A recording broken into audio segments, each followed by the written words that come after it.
अथ आश्विनी शुक्ला पापांकुशा एकादशी।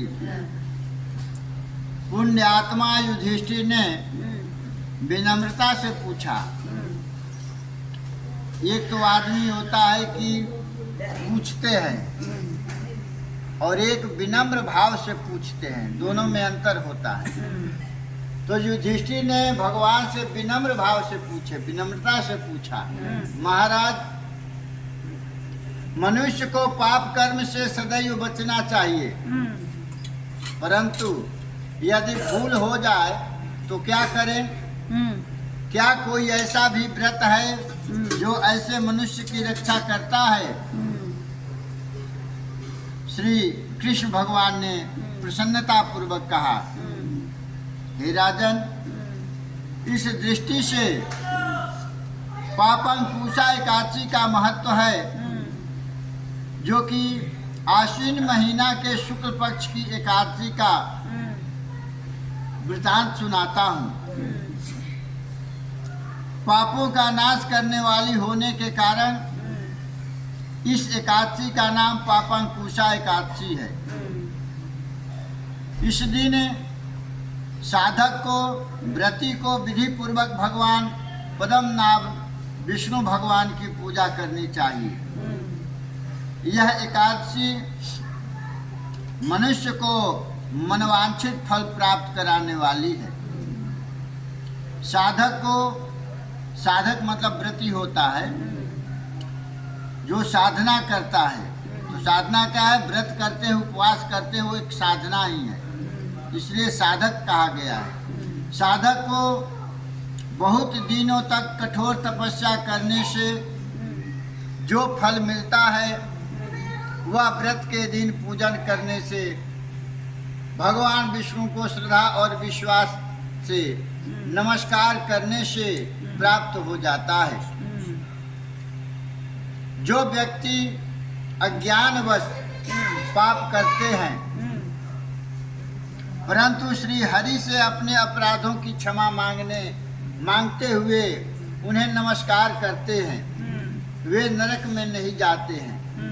किसी कारणवश पाप हो गया, चोरी हो गया, चिट्ठी मार दिया, कोई पशु पक्षी का हत्या हो गया मेरे हाथ से,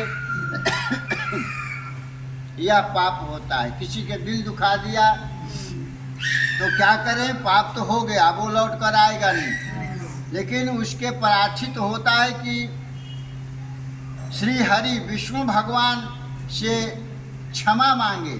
और क्षमा कैसे मांगे? उनमें लीन होकर मांगे। ये नहीं कि चलते फिरते भगवान हमें गलती हो गया क्षमा कर दो, ऐसे नहीं। उसमें लीन होको कि मैं भक्त हूँ, हमसे अपराध हुआ, हमें प्रभु क्षमा करो। तो क्षमा करने की शक्ति जो है विष्णु भगवान में, विष्णु के नाम के कीर्तन मात्र से संसार के सब तीर्थों के पुण्यों का फल मिल जाता है। आज के दिन विष्णु भगवान के मंदिर में कीर्तन करते हैं विष्णु भगवान के नाम का। कहा गया है, रामचरितमानस में तुलसी बाबा लिखे हैं कि कलयुग केवल नाम आधारा, आ सुमिर सुमिर नर उतर ही पारा। कलयुग ऐसा कोई युग नहीं है जो भगवान को जल्दी प्रसन्न किया जा सके। सतयुग में, त्रेता में, द्वापर में हजारों हजार वर्ष तक तपस्या होता था।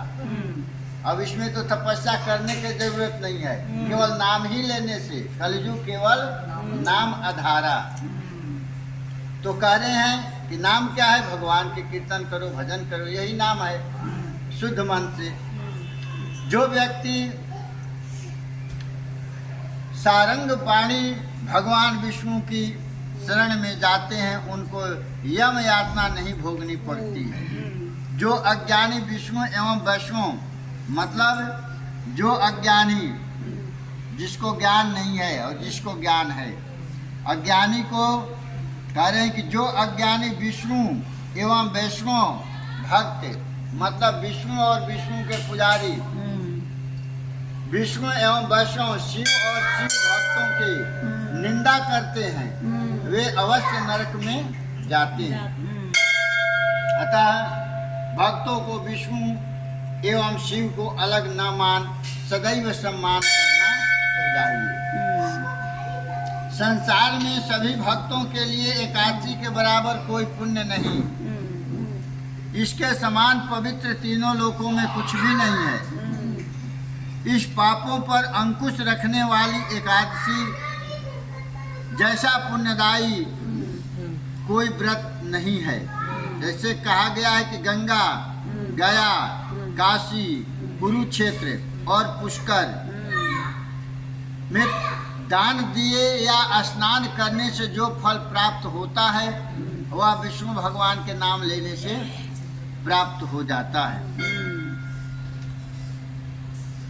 तुलना कह रहे हैं कि इसका तुलना स्नान करने के या गया में, काशी में, कुरुक्षेत्र में स्नान करने से या दान देने से जो पुण्य मिलता है उससे अधिक पुण्य भगवान के नाम लेने से प्राप्त होता है। उसे अधिक पुण्यवान यह व्रत है। इस व्रत के साथ जागरण करने से मनुष्य विष्णु की विशेष कृपा को प्राप्त करता है। हे राजेंद्र, व्रत के करने वाले श्रद्धालु व्रती की पीढ़ियां पापांकुशा एकादशी के पुण्य फल से लाभान्वित होती है। ये तो अपने करते हो, लेकिन आपके पूर्वज देख रहे हैं कि हमारे घर में ऐसा वंशज है, हमारे घर की बेटी बहू है जो धर्म कार्य में लीन है, तो वह भी आप आशीर्वाद देते हैं, वो उनको भी सुख प्राप्त होता है। किसी को होता है ना कि कोई मार देता है तो दुखी हो जाता है, लेकिन कोई बोल देता है फिर भी दुखी हो जाता है, होता है ना। मारने से बोलने वाला ज़्यादा दुखी बन जाता है। मार का चोट तो केवल सिर पर, शरीर पर लगेगा, लेकिन बात का जो है ना सीधे दिल पर अटैक करता है। तो कह रहे हैं विष्णु भगवान ऐसे मनुष्य संसारिक सुख सम्मान प्राप्त करते हुए उन्हें यम यातना नहीं भोगनी पड़ती है। वस्तुतः जब एकादशी, कौन चला गया कहाँ, सुनाना। वस्तुतः जब एकादशी का संकल्प लेकर व्रती भगवान विष्णु का ध्यान रखकर व्रत करता है तब अपनी बुराई पापों पर अंकुश रखता है। ऐसी स्थिति में अवश्य ही भगवान विष्णु की कृपा प्राप्त करता है। हे राजन, जो आपने मुझसे पूछा वह सब मैंने आपको बतलाया। अब आपकी और क्या सुनने की इच्छा है सो कहो।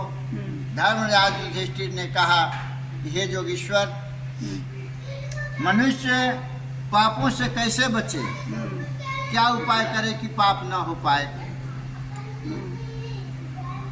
मनुष्य पापों से कैसे बचे। भगवान बोले, धर्मराज, तुम्हारा यह प्रश्न बहुत उपयोगी। जब व्यक्ति मन वचन कर्म से विष्णु भगवान की शरण जाता है, मन कर्म वचन से विष्णु भगवान के शरण जाता है तो स्वयं भगवान उसकी रक्षा करते हैं। जब तक अपना, एक बार कहे है ना, जब द्रौपदी के चीरहरण हो रहा था तो उसका सारा परिवार बैठे थे, कोई आगे नहीं आया। विष्णु भगवान को बुलाई, कृष्ण भगवान को, वो आए और इतना जल्दी आए कि मन के गति से भी अधिक गति से आए। वो जितना मन के गति है उसे अधिक गति तेज से आए। आ करके रक्षा किए। तो कही द्रौपदी कि आप अब आ रहे हो, आपको दिखाई नहीं दिया कि कितने देर से ये अत्याचार हो रहा है। तो कहे कि देख, जब तक मुझे कोई बुलाएगा नहीं तो मैं आऊँगा कैसे। अब द्रौपदी जो है, कह रहे हैं द्रौपदी कही कि आप अब आ रहे हो, तो कह रहे हैं कृष्ण भगवान की, देखो युद्ध दुर्योधन जो था वह तो अपने मामा को बुलाया, शकुनी को, कि हमारे तरफ से मामा शकुनी जो है पासा फेंकेंगे। अरे तुम्हारे भी तो मैं कुछ लगता, तो तू पहले अगर कह देते कि हमारे तरफ से हमारे भी ये प्रभु देखेंगे, तो मैं देखता कि कैसे वो जीत जाता, फिर मैं देखता कि वो कैसे जीतता। तो हमें तो बुलाया नहीं कोई, अपने अहंकार के मारे मैं ही खेल जाऊंगा, तो मेरा क्या गलती है? जब तू बुलाई तो मैं आ गया। तो उसी प्रकार कहा गया है, जब हम अपने शरीर को भगवान के ऊपर छोड़ देंगे, भगवान हमारा कुछ नहीं है। और गाते भी हो आप लोग, तन मन धन सब कुछ है तेरा, लेकिन गाने के लिए केवल है, करने के लिए तो है नहीं। इसलिए कह रहे हैं कि उनके ऊपर अगर इस शरीर को हम छोड़ेंगे तो इस शरीर को वही रक्षा करेंगे, दूसरा रक्षा किसी का जरूरत ही नहीं पड़ेगा। अगर वो रक्षा करने पर उतर आए ना, तो कोई रक्षा करने वाले को जरूरत ही नहीं पड़ेगा। तो यही कहा गया है कि पाप न हो।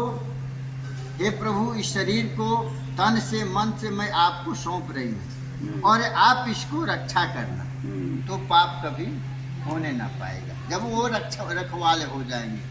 वही कह रहे हैं कि अतः पाप कर्म होने नहीं पाते, फिर भी यदि कभी भूल हो जाए तो पापों पर अंकुश रखने वाला इस पापांकुशा एकादशी का विधि पूर्वक व्रत करें।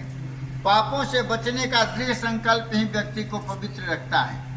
एक संकल्प होता है, दृढ़ संकल्प। एक संकल्प नाम मात्र होता है, एक अपने दृढ़ संकल्प, कुछ भी हो जाए मेरा ये संकल्प टूटेगा नहीं, वही तो उसको दृढ़ संकल्प बोलते हैं। उसी और भगवान विष्णु का स्मरण ध्यान एकादशी के दिन विशेष लाभदायी होता है।